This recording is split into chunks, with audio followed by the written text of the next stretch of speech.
In 1820, roly-poly George finally became king. He made Scott a baronet. Now George IV decided to visit Scotland, to see for himself the country he had only read about in Scott's novels. Naturally, he asked Sir Walter Scott to organise things.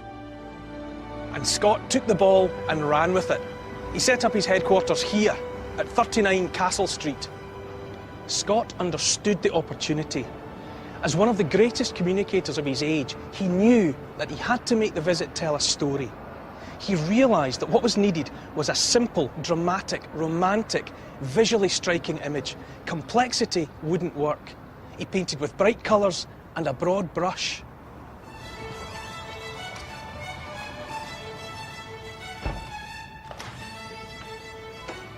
He turned Scotland tartan. We were all Highlanders now.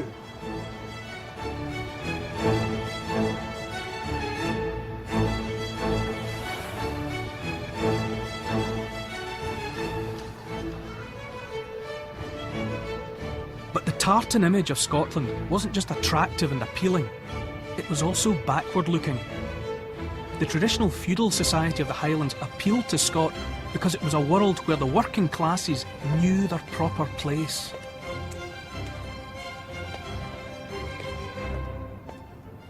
Scott wrote this, an advice pamphlet. Hints addressed to the inhabitants of Edinburgh and others in prospect of His Majesty's visit.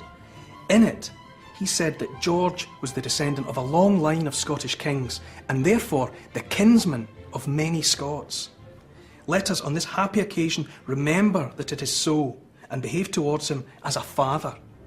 This was a brilliant lie.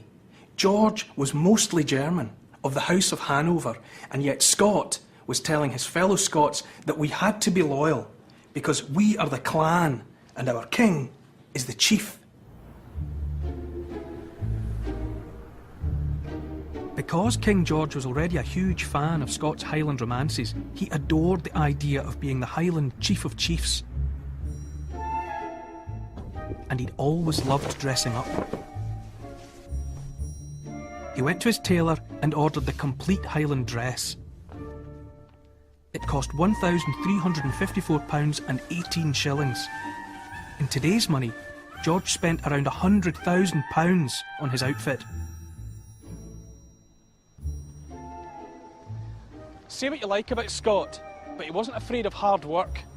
King George gave just 2 weeks' notice of his visit, but in 14 days, Sir Walter was able to organise 3 royal processions, a great gathering of the clans, 2 balls, several grand dinners, a royal review of the troops on Portobello Beach, and finally, a royal visit to the theatre to see a performance of Scott's own play, Rob Roy. The king's advisors were horrified. George was always in debt, and this sounded very expensive. Scott was running away with himself. Couldn't he keep it simple? When His Majesty comes amongst us, he comes to his ancient kingdom of Scotland and must be received according to ancient usages.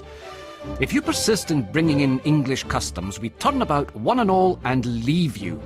You take the responsibility on yourself. That shut them up. You've got to admire Scott's brass neck here. He was making up most of these ancient usages as he went along. And now there was no stopping him.